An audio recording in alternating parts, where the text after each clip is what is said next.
اعوذ باللہ من الشیطان الرجیم بسم اللہ الرحمن الرحیم رب اشرح لی صدری ویسر لی امری واحلل عقدۃ من لسانی یفقہوا قولی۔ محترم خواتین، السلام علیکم ورحمۃ اللہ وبرکاتہ۔ سورہ آل عمران سورت نمبر 3 کی آیت نمبر 1 سے 92 تک کا خلاصہ پیش خدمت ہے۔ سورہ آل عمران یہ مدنی سورت ہے۔ اس میں کل 200 آیتیں ہیں۔ آل عمران کا معنی ہے عمران کا خاندان۔ ویسے عمران تو 2 ہیں، موسیٰ علیہ السلام کے والد کا نام بھی عمران ہے اور مریم سلام علیہا کے والد کا نام بھی عمران تھا۔ یہاں عمران کے خاندان کا ذکر ہے۔ اس کی فضیلت سے متعلق صحیح مسلم کی حدیث ہے، کتاب نمبر 6 باب نمبر 42 حدیث نمبر 804، ابو امامہ باہلی رضی اللہ عنہ سے روایت کردہ حدیث ہے۔ نبی صلی اللہ علیہ وسلم نے فرمایا، لوگوں قرآن پڑھو کیونکہ یہ پڑھنے والوں کے حق میں سفارش کرے گا۔ لوگوں الزہراوین پڑھو۔ زہراوین کہتے ہیں کلی یا پتا یا پھول کا کھلنا، یعنی سورہ بقرہ اور سورہ آل عمران پڑھا کرو۔ یہ پڑھنے والوں کے لیے قیامت کے دن سفارش کریں گے، بدلی کی شکل میں آئیں گے، بدلیوں کی شکل میں یا پرندوں کے 2 پر، جو سفارش کے لیے آئیں گے اپنے پڑھنے والوں کے حق میں۔ نبی اکرم صلی اللہ علیہ وسلم اس سورت کی تلاوت اس وقت یہ جب نجران سے ایک وقت عیسائیوں کا آیا تھا اور وہ اسلام اور عیسائیت کے بارے میں جاننے کے لیے کہ نبی صلی اللہ علیہ وسلم جو لائے ہوئے، یعنی اسلام کو جو لائے ہیں، اس میں عیسائیت کا کیا مقام ہے، تو نبی صلی اللہ علیہ وسلم نے اس سورت کی 83 تک آیت تلاوت فرمائی تھی، یہاں تک کہ مباہلے کی بات آئی، یعنی آؤ بدعا کریں، لعنت کریں جو حق پر نہیں ہے۔ آج بھی پتہ چلتا ہے کہ عیسائیوں کے سامنے یہ سورت پڑھیں تاکہ عیسیٰ علیہ السلام کی حقیقت معلوم ہو جائے۔ اس کے بعد اسم اعظم کا ذکر ہے جو گزر چکا تھا سورہ بقرہ سورت نمبر 2 کی آیت نمبر 255 میں، اور آئندہ آنے والا ہے سورہ طٰہٰ سورت نمبر 20 کی آیت نمبر 11 میں۔ اس کے بعد یہ ذکر ہے اللہ کی ذات وہ ہے جو ماں کے پیٹ میں تصویر بناتا ہے۔ اسی طرح اللہ نے مریم جو عیسیٰ علیہ السلام کی ماں ہیں، ان کے پیٹ میں عیسیٰ علیہ السلام کی تصویر بنائی، اور عیسیٰ علیہ السلام بندے ہیں اللہ کے اور اس کے رسول ہیں۔ اور وہی اللہ جو آپ پر محکم آیتیں اتارا ہے، اس میں کچھ متشابہات بھی ہیں، یعنی اس کا علم اللہ جانتا ہے یا اہل علم جانتے ہیں یا اللہ کی طرف منسوب کرتے ہیں۔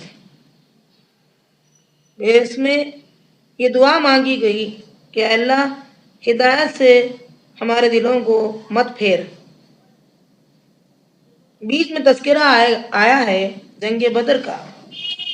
اس میں بتایا گیا کہ 313 تعداد تھی مسلمانوں کی، جو بہت کم تھی کافروں کی تعداد کے مقابلے میں۔ کافروں کی تعداد 1000 تھی، اور اس کمی کے باوجود بھی اللہ نے مسلمانوں کو فتح نصیب کی، حق کی جیت ہوئی اور باطل کو شکست ہوئی۔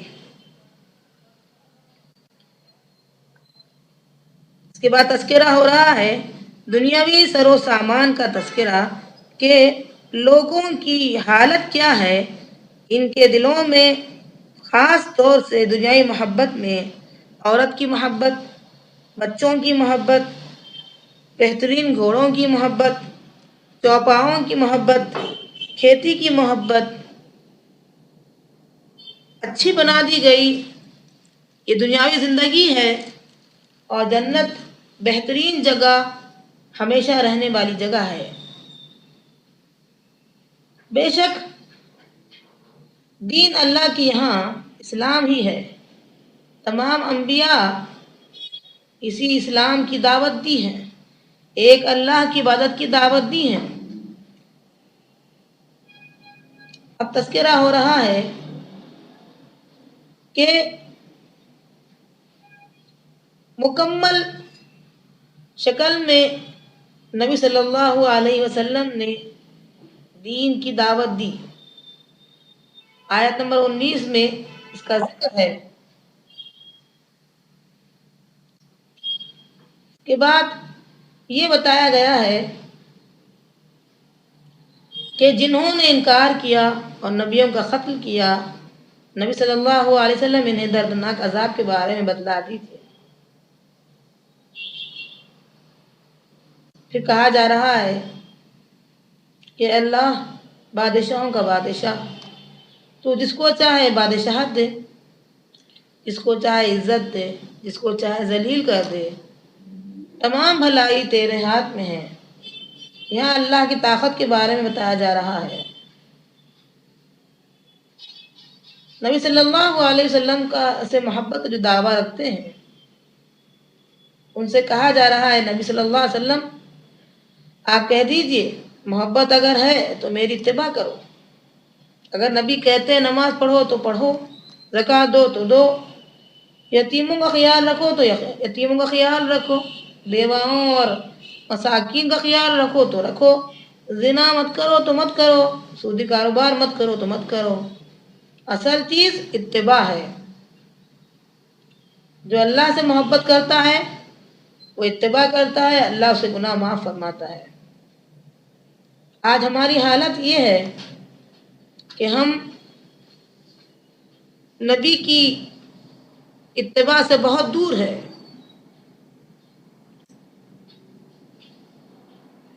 ہمیں تو نبی کے پیغام کا پاس و لحاظ بھی نہیں ہے۔ ہم صرف درود پڑھ کر سمجھتے ہیں کہ اتباع ہم کیے ہیں، محبت کیے ہیں۔ حقیقت یہ نہیں ہے۔ پوری زندگی ہر لمحہ نبی صلی اللہ علیہ وسلم کے طریقے پر ہو تو یہ اصل محبت ہے۔ آگے ذکر ہو رہا ہے اللہ نے آدم علیہ السلام، نوح علیہ السلام کو فضیلت دی ہے۔ آدم علیہ السلام کو اللہ نے ہاتھ سے بنایا، روح پھونکی، علم سکھایا، فرشتوں کو حکم دیا سجدہ کرنے کے لیے، کہ جنت جیسی مقام عطا کیا۔ اس سے بڑھ کر اور کیا فضیلت ہو سکتی ہے؟ اسی طرح نوح علیہ السلام کا تذکرہ ہے کہ انہیں لمبی عمر دی گئی، 900 ساڑھے 900 برس انہوں نے خدمت دین کی خدمت انہوں نے کی۔ پھر آگے مریم علیہ السلام کے والد اور ان کے خاندان کو جو فضیلت اللہ نے دی ہے کہ مریم علیہ السلام کی ماں نے کہا جو بھی پیدا ہوگا میں نظر مانتی ہوں کہ وہ میں اس کو عبادت گاہ کی خدمت کے لیے وقف کر دوں گی۔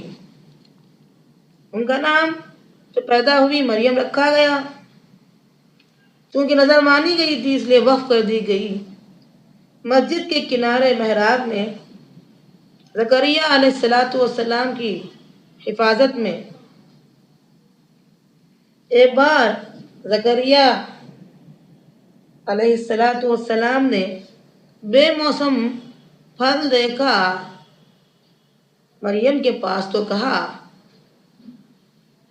یا مریم ان لکی ھذا، اے مریم یہ کہاں سے ہے؟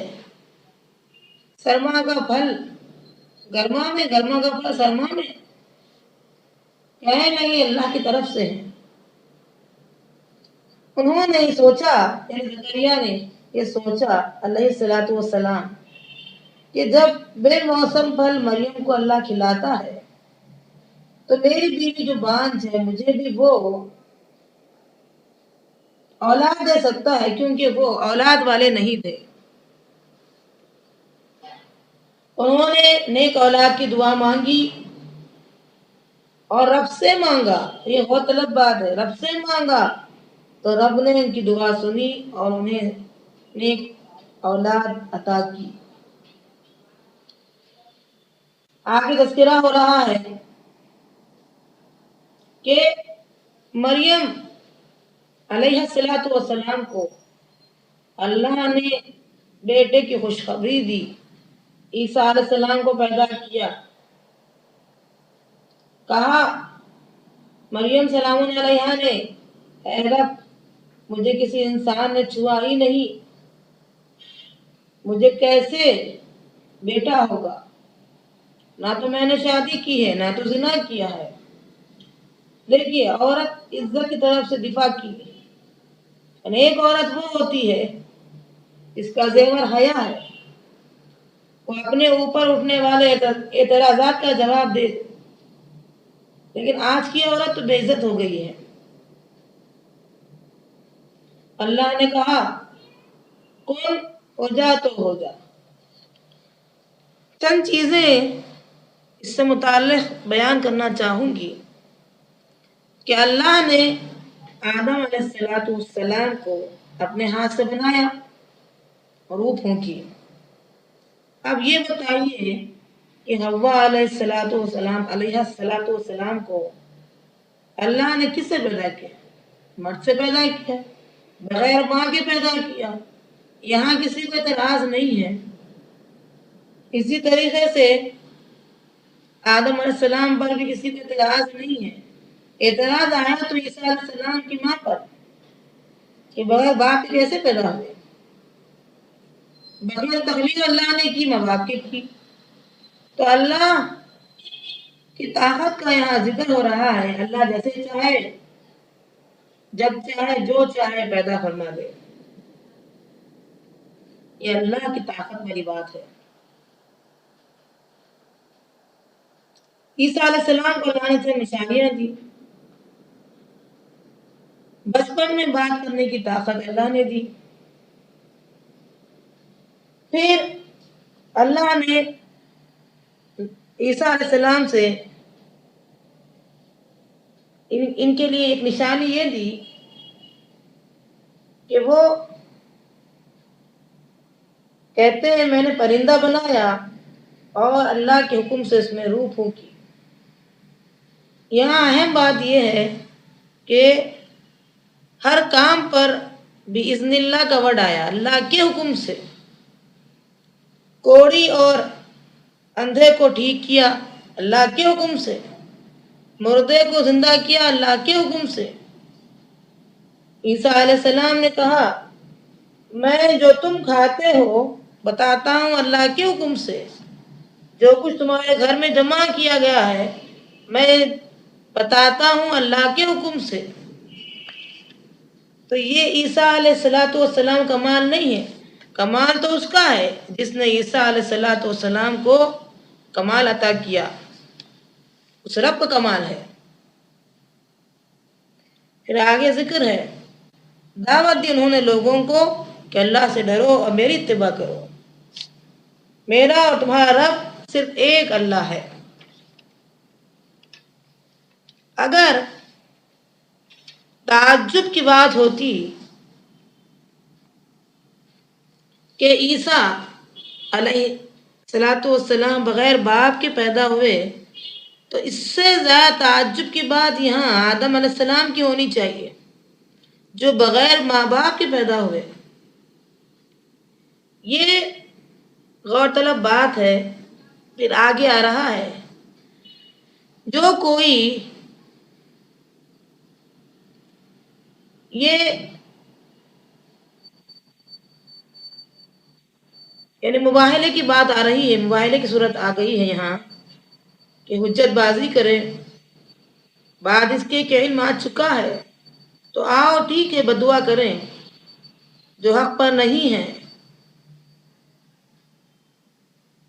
جیسے کہ ذکر گزر چکا ہے مباہلے کا.